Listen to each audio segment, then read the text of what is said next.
one of my goals today is that they are no longer scary or intimidating. Most of us, when we use Robert's Rules, we're sitting in a meeting. So we're going to spend a fair amount of time talking about what knowing Robert's Rules of Order does for you as a participant in a meeting. We'll also talk a little bit about what you do as a chair of a meeting, and then we're going to have a few little practice activities. Hopefully, if we have time to get to that. Come on in, Kim. Thanks for coming. All right, so we're going to start at each table. I want you to take 3 minutes, and at each of your tables, I would like for you to talk about, so if you're in a meeting and you want it to be a good meeting, all right, what kinds of things would you like to be able to do in a meeting? And when I say good meeting, it means, one, that it's efficient, and that people can actually do what they want to do in the meeting. Does that kind of make sense? So talk at your tables about what you think are things you would want to be able to do in a meeting. And then we're going to kind of come together after 3 or 4 minutes, and we're going to see as a group what we came up with, okay? So go. Right, she's ready to go. We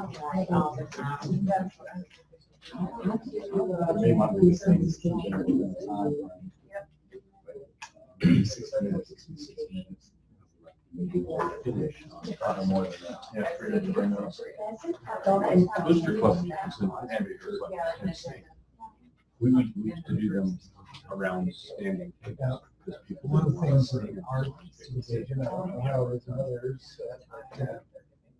our folks like to talk and discuss. And it is sometimes the case that we get to the end of the meeting, we haven't decided, we haven't made any decisions. And I say, this has been great, but we haven't accomplished anything. So we need to accomplish what we came here to accomplish. But that would be accomplish the goal of our service. Now, being able to make definite decisions and moving forward, making sure everybody knows their role too. Carry out. I would like to have minimal confidence into a decision. Yeah, 30 more minutes. To say, okay, look, we know we're not going to get into a decision. Let's table this until such and such date, we'll do what happens. Now this has to be fine and check this meeting. We need somebody in a note taker or keeper so that they can summarize the meeting. Thank you.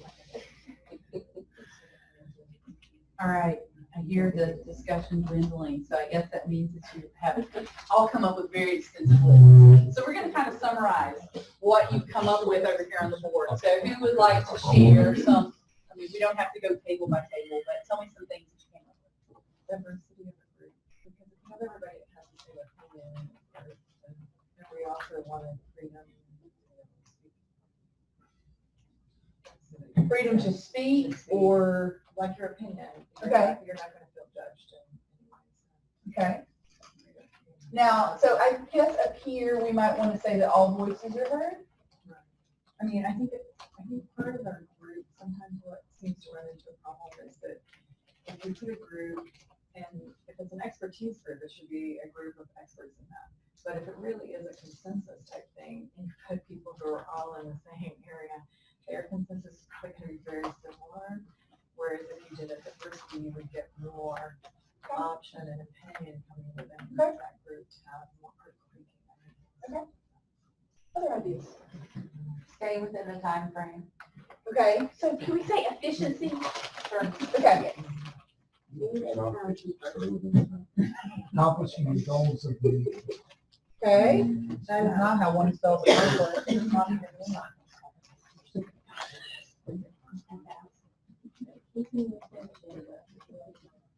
Okay, what else? Anything else? What about, do you want freedom to be able to do what you think needs to be done? You mean like actually get it done or Like that. discuss how it's going to get done? Maybe both. I mean, because let's Nobody's, just be realistic. I mean, in the bureaucracy, for lack of a better word, the decision to do it first has to be made by someone or a body with some power to do it, which I would say faculty assembly has that power. So, I mean, or do you want to just have to do whatever the agenda says? I guess that's kind of my question. Yeah, I think it's important that there's a reason for the meeting. Okay.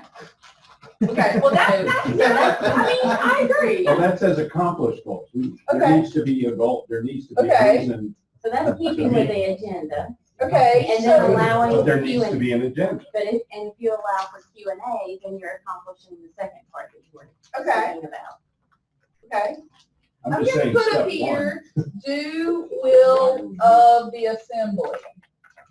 Because I think a lot of you are kind of hitting at that you don't want to come to the meeting just as a formality.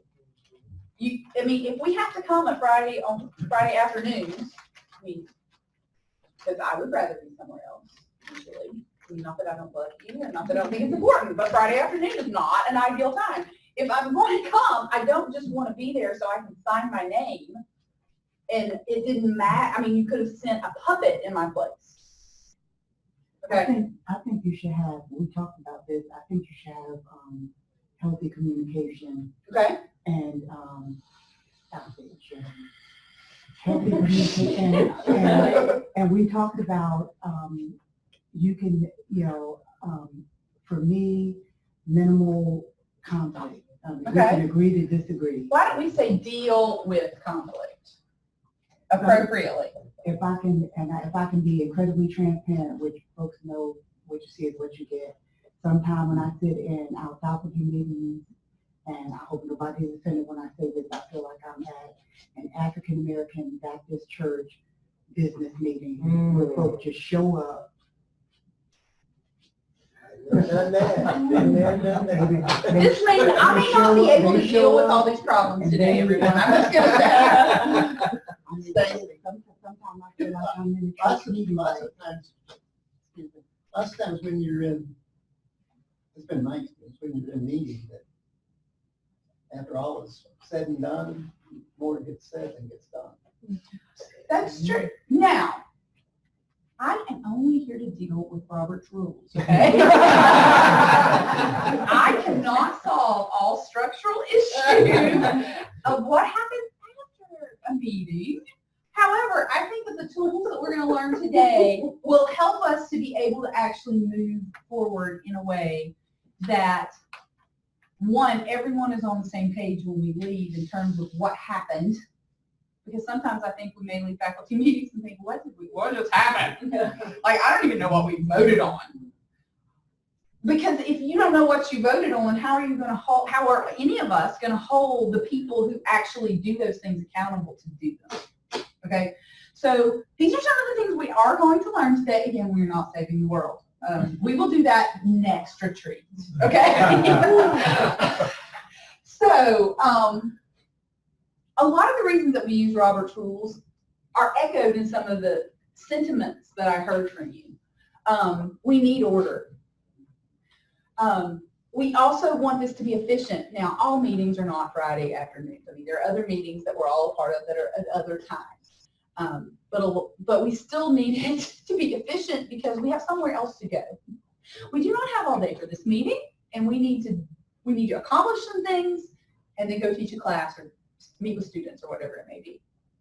But it is extremely important that all voices need to be heard because Mildred and I come from very different backgrounds. And when we sit down and work together, we come up with a better solution than either of us could alone. And Robert's Rules is one way that we can ensure that those different good ideas can be heard and implemented. Okay? So let's jump right in. So as a participant, the things that I'm going to teach you today are going to help you to be more confident as a participant in a meeting. So there was a piece of paper that went around that's black and white like this. I hope everyone got one. I'm going to refer to this as the cheat sheet for the rest of the day. Where did this stack go, Kenzie? So, one, you want to be an active participant in the meeting. And to be an active participant, you kind of have to know what's going on when people, you may think, are speaking another language. But the other thing that Robert's Rules does for you as a participant is it makes sure that if you happen to have a dictatorial moderator who has an agenda and wants to do their own thing, that they cannot ram it down your throat. It gives you, as an assembly power, to have your will done, not that of the moderator, okay? So, here are some things that you may be familiar with that happen in a meeting. So we all know that we vote. There may be seconds to motions. You might amend a motion. So a motion comes and you're like, yeah, I have a better idea. So you amend it. There's a process for that we'll talk about. We know that we debate or discuss the business that's before us. And at times we see there's interruption of speakers. Now all these things can happen, but in the interest of keeping things orderly, there are times and places for all these things, okay? And so the rules that we're going to talk about today will help us to know when we can and cannot do each of these things.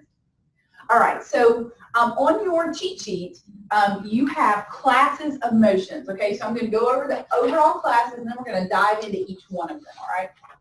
So we have main motions. And most of the time at a faculty meeting, a main motion appears as a committee recommendation. So academic council maybe has voted on something, and then it comes before us to be voted on. That is actually the main motion has been made by that committee when it got put on the agenda, all right? Which is why no one then stands up and says, I move that we do this. What then happens is we have a second immediately, all right? Now, that doesn't preclude you from saying, I have a really great idea. You could stand up and say, I move that we, my last example was, I move that we institute a new class called underwater basket weaving. Okay? I can do that. The Robert's Rules do not prevent me from doing that. Okay?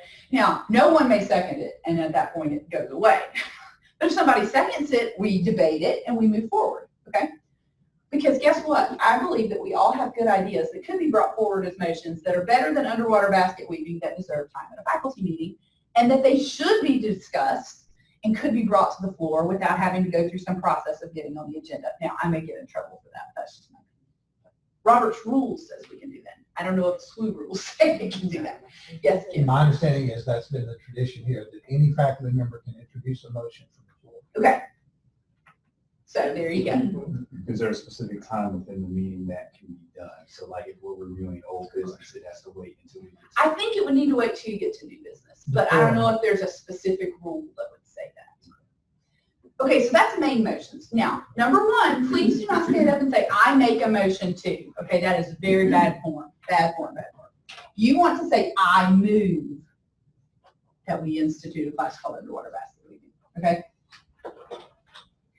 If you say, I make a motion, the Robert's Rules geeks in the crowd know you don't know what you're talking about. Okay, I move that we. You hear snickering. Yeah, I'm sorry. I'll be one of those judges.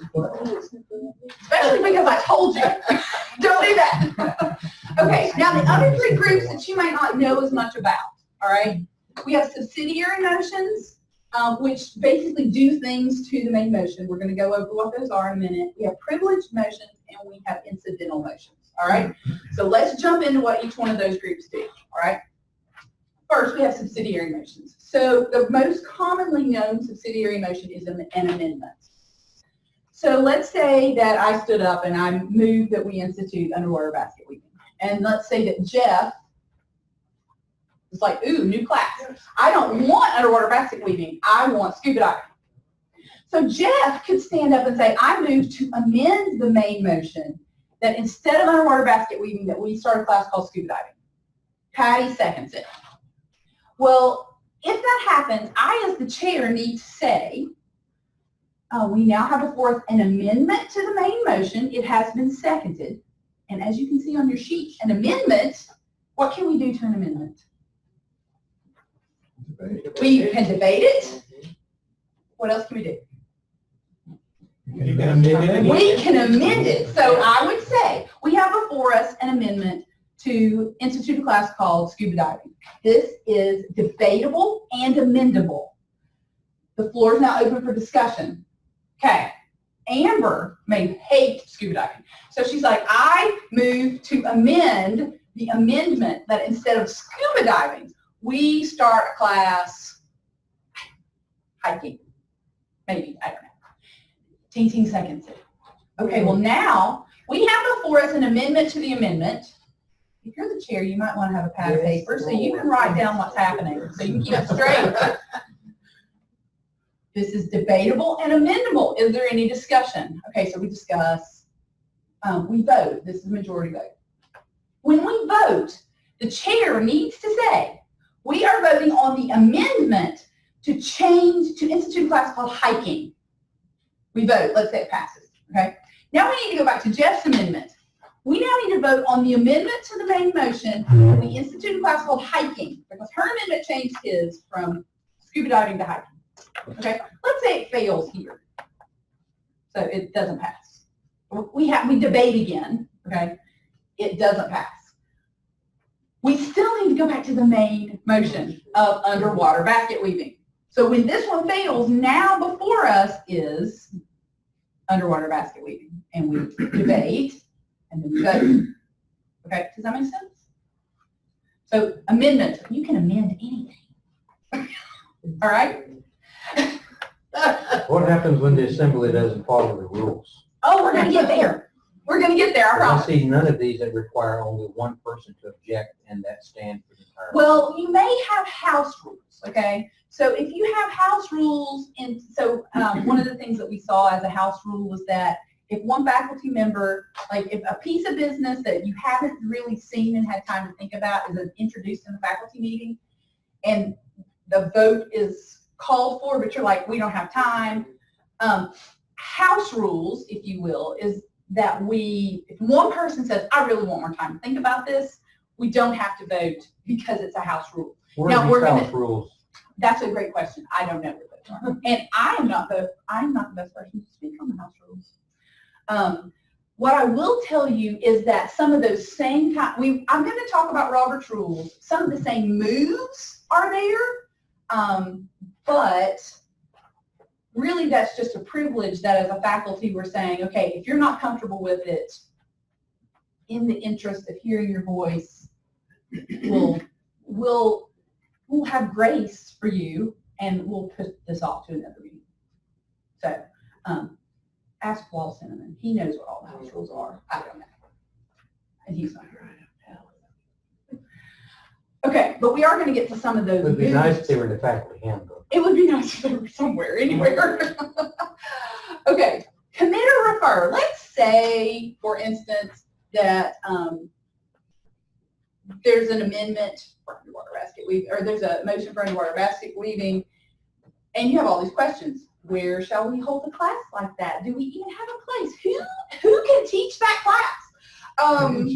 Who would want to take this class? I mean, lots of questions that might arise in your mind about a motion, and you realize, I can't make an informed decision right now. I need some experts or some people who look at this more deeply than me, than I can in this meeting. So maybe you decide that there needs to be a committee or someone else that this is referred to bring it back to the assembly, okay?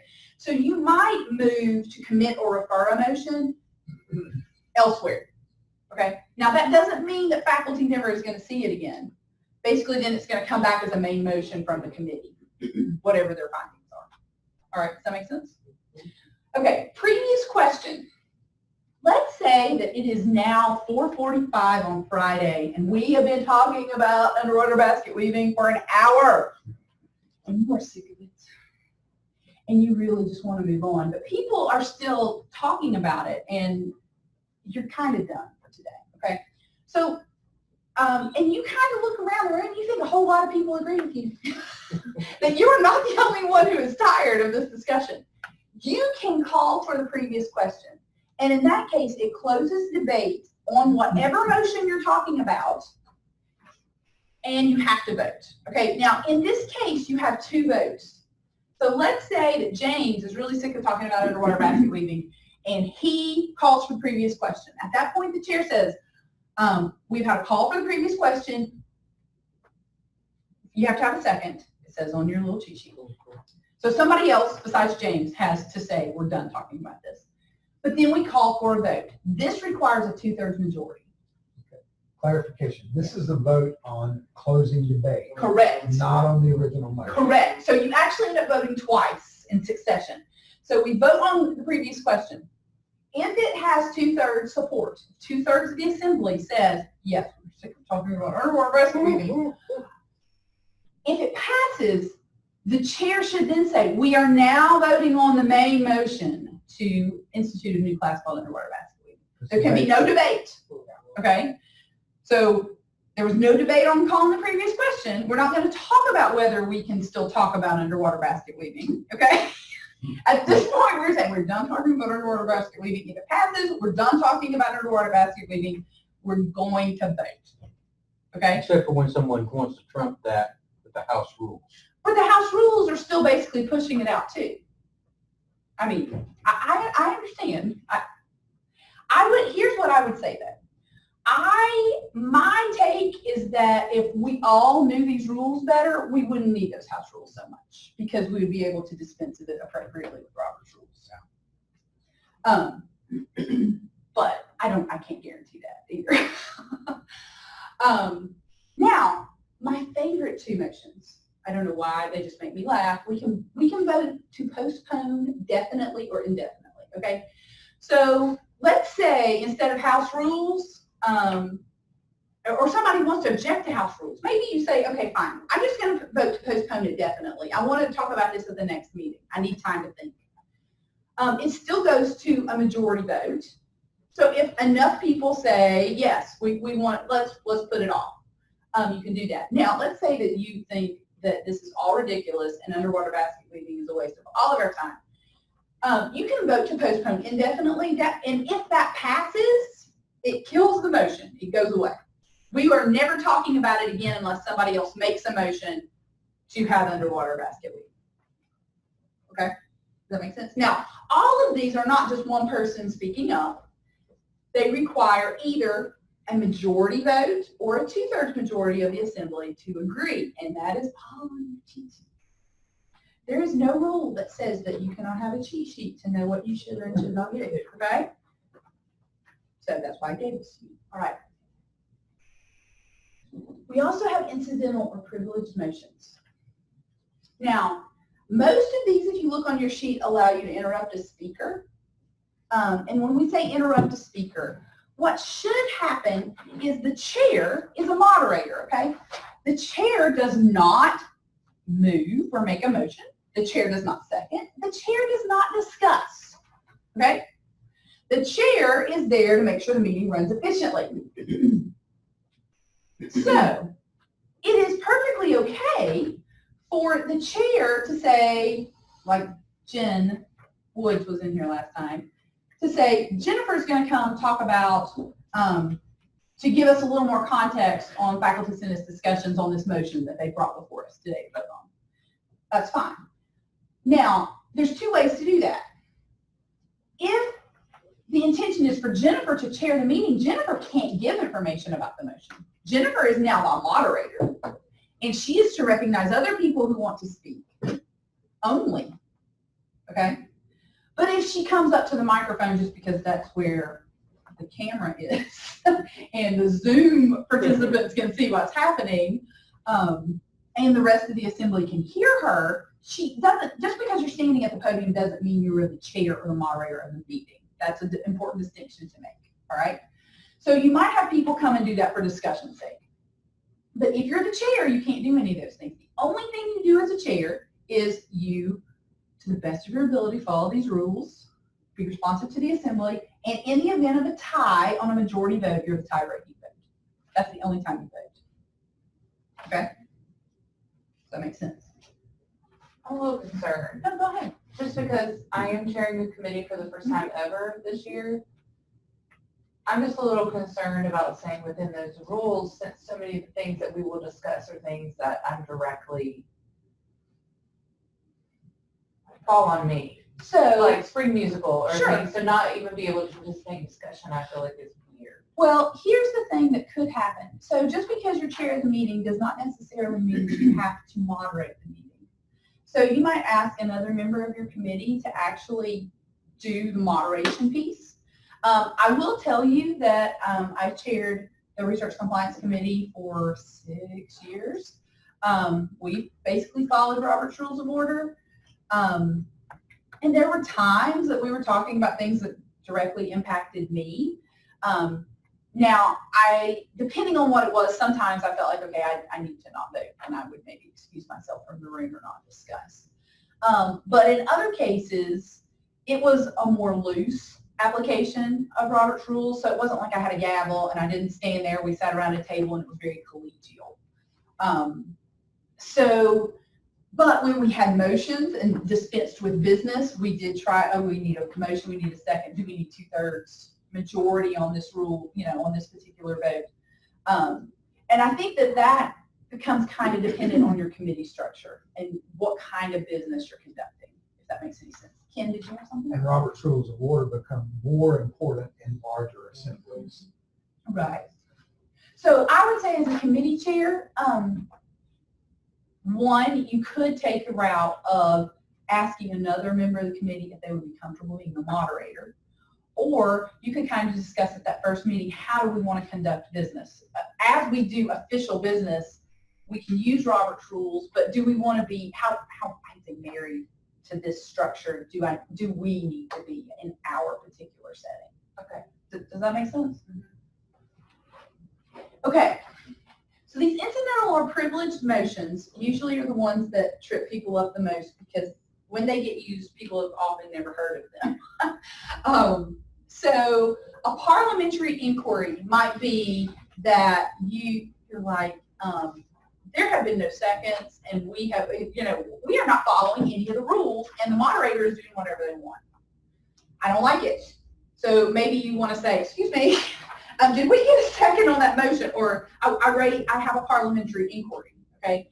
Now, most of these you can interrupt a speaker. You don't have to be recognized by the chair because it's an important question that needs to be dealt with right now. Division of the assembly.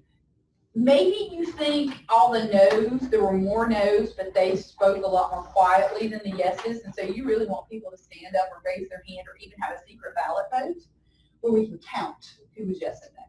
So you could do that by asking for a division of the assembly.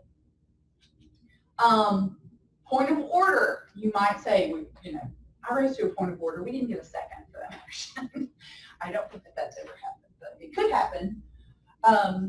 You can raise a question of privilege. So this might be where, just to use an example, Walt may say, haven't our normal operating procedure always been before that we operate this way? Which then that can be dealt with. And maybe it is really late and the meeting's been going on a really long time and the chair is showing no signs of also feeling really tired.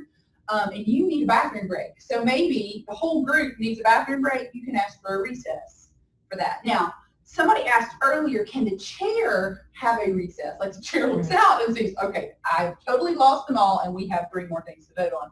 As a chair, you can say, let's take a 5-minute recess. That's fine.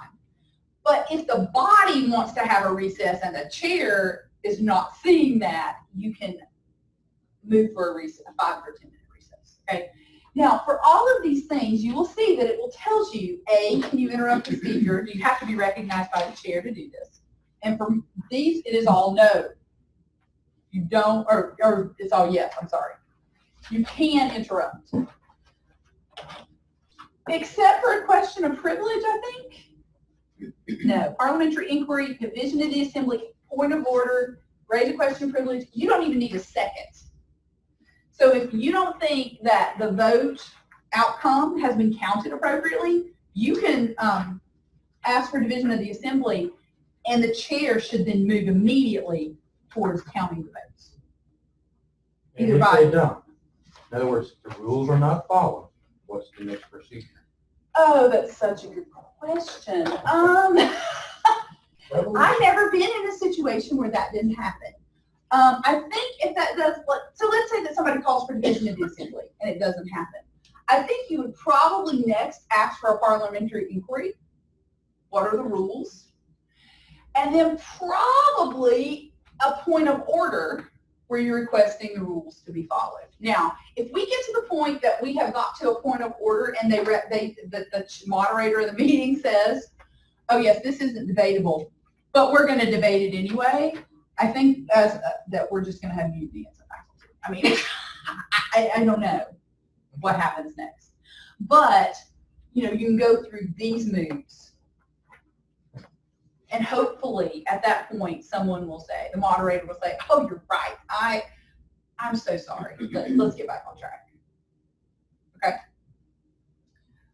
All right. So, Robert's rules are helping us to make sure all voices are heard. Okay? We are protecting the minority in most cases. So, if we have a main motion and an amendment, they do all require a second, they're debatable, they're amendable, and they only require 51% of the people to pass, okay? Simple majority. But if we want to do something that closes off discussion and we're just done with it, like a postpone definitely, like we're done for today, they require a 2/3 majority, even though we still can debate whether we want to postpone it or not, okay? Does that make sense? So most of the time, if you're taking someone's right away, you have to have a higher level of vote to make it happen. All right? Okay, let's talk about if you're the chair.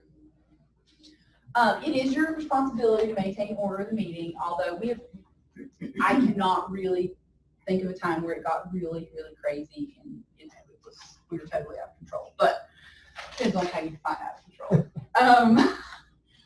We do want the chair to be able to move, as a chair, you want to move efficiently through the business because, again, nobody wants to be there till 5:30 on Friday. And that you want to keep things simple for the person taking minutes. I've seen recently, there were questions of things that I thought we had passed that when we went back to the minutes, it was nowhere to be found in the minutes. Now, was that because we weren't following Robert's rules well? And therefore it was difficult for the minute taker to actually get down what was happening? That's a possibility. I don't know the answer to that question. But moving forward, this can help keep it simple for the note taker. And quite honestly, if you're the chair, I mean, I have sat beside, and I don't think Jennifer would mind me saying this, but we have sat beside each other at faculty meetings before. And she's like, I don't want to get up there because I don't know what to do if somebody asks or does this thing. It's kind of nice to have a cheat sheet like this beside you because it's not on there, it's probably out of order. So you can say, I'm sorry. And just because it's out of order doesn't mean you have to be ugly about it, right? I'm sorry, that motion is out of order. Let's move forward, all right? So it is extremely important that you're clear if you are chairing a meeting. So what I mean by this is it's kind of like, as we were talking about our series of amendments. So if we have a motion for underwater basket weaving and Jeff amends it to scuba diving and Amber amends that to hiking, let's say discussion dies at that point and the chair says, okay, now we need to vote. If I just say, and I'm the moderator, if I just say, we need to vote, does everybody know what we're voting on? No, so it's the moderator's responsibility to say, I see that discussion, since there's no more discussion, we're going to proceed to vote. We are voting on the amendment to institute a class called hiking. All those in favor, please say aye. Nay, okay? After we vote on that, let's say that passes. We're now voting on the amended amendment that we institute a new class called hiking. Now, somebody could, like a parliamentary inquiry could be, what was the original amendment again? Oh, that was scuba diving. We could re-amend this if we wanted to. We could amend the amended amendment from hiking back to scuba diving, okay? Now, you've got to vote on each amendment back, which is, again, take notes. Where are we? What are we voting on? Because as the moderator, you need to be able to tell the assembly what you're voting on. We're voting on the amended amendment that we institute a class called hiking. Is there any discussion we can discuss again? Seeing no discussion, we're going to vote on the amended amendment to institute a class called hiking. Okay, let's say that fails. We're not voting on the main motion. Since the amendment failed, we're voting on the original main motion of instituting a class called underwater basket weaving. Now, in each of those steps, I was trying to give you an example of being very clear about what you are voting on. Because what's the point of voting if you don't even know what you're voting on? I mean, all right. So if you're a moderator, make sure that you're making it very clear for the people in attendance. Now, if you're in the audience and you have no idea what you're voting on, I gave you some rules where you could say, excuse me, what are we voting on again? And the chair should tell you. Let's say the chair got really caught up and didn't write down notes. They could look at the person taking minutes and say, can you read back to us the motion as we're voting on it right now? And get that information. Okay? Again, these little tips and tricks will help you to know what to do. Okay? Oh, wait a minute. I didn't get through all this. It is also, I think, important as a moderator to state what can and can't be done. So it isn't just like you're making up the rules as you go along. So if something, I don't even remember which, let me find one. So previous question, for instance. Let's say that Brent calls for the previous question. He's sick of talking about underwater basket. And he calls for the previous question and it's seconded because some of these things require a second. If it does, as moderator, you need to say, is there a second? Okay? Let's say we get a second. As the moderator, I need to say, the previous question has been called for. The previous question closes debate on the main motion. And not only does it close debate on the question of whether we're going to have an underwater basket weaving class. Okay? And then I would say, this motion is not debatable, it is not amendable, and it requires a 2/3 majority to pass. We're now going to vote on whether we're going to close debate on underwater basket weaving, and we vote. Okay? But I told you it's not debatable, it's not amendable. So you know what's happening, and you know what we're voting on. Are we voting on the underwater basket weaving class? Are we voting on whether we're not going to debate underwater basket weaving anymore? Be clear. All right? And so when we're saying that you maintain order, you can very nicely tell someone that they're out of order to please sit. If they speak out of turn, some of these things you cannot just interrupt. You have to be recognized by the chair to speak. But some of them you can interrupt the chair or another speaker.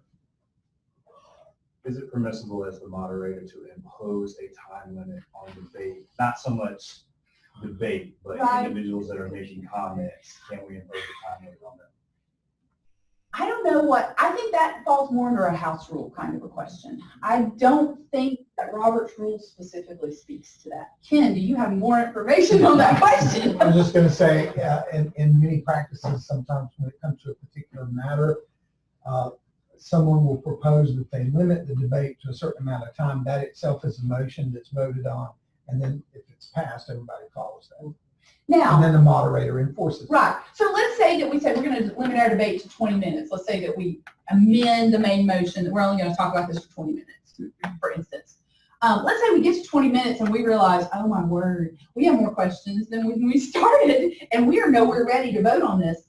At that point, I would say then you could either amend the 20 minutes or you could say maybe this needs to go to a committee or maybe it needs to be postponed definitely. We need to talk about this over the next month and talk about it again at our next meeting.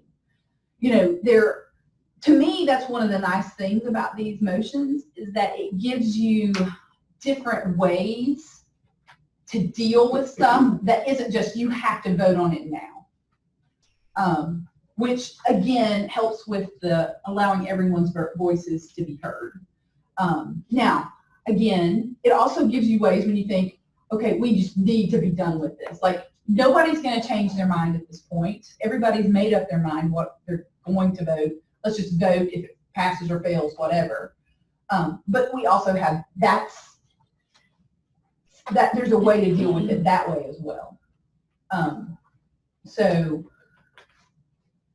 I think one thing that I find with this to be really important is that just understanding Robert's rules and having been in recent faculty meetings and talked to colleagues who were around me, the ones who didn't have any background in Robert's rules, as things progressed, they didn't even know what we could and couldn't do.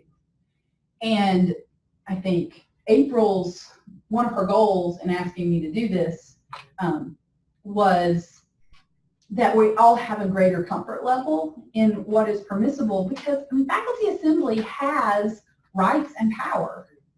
I mean, we are supposed to be guiding what's happening at our university, and, you know, having some new tools, I think is pretty important, that we can still be efficient, still be within the rules, still work collegially, but do it in a way that the will of the body actually happens instead of feeling like it was imposed. Again, I'm just a messenger of what the rules are.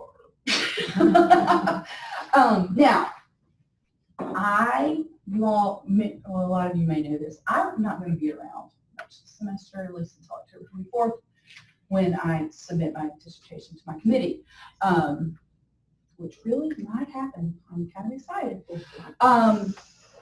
So I would normally tell you, oh, just come by and ask me questions. I would love if you have questions. I really would love if you have questions, but I'm just going to tell you, one, I'm not going to be on campus very much, so if you catch me, you can ask me. Two, if you want to send me an email, I will read it and eventually reply, but it might take a while. Okay, so don't be offended. I'm not ignoring you. In the spring, I will be back all the time, so come by and ask questions whenever you want. I will be the first to tell you if I do not know the answer to your question.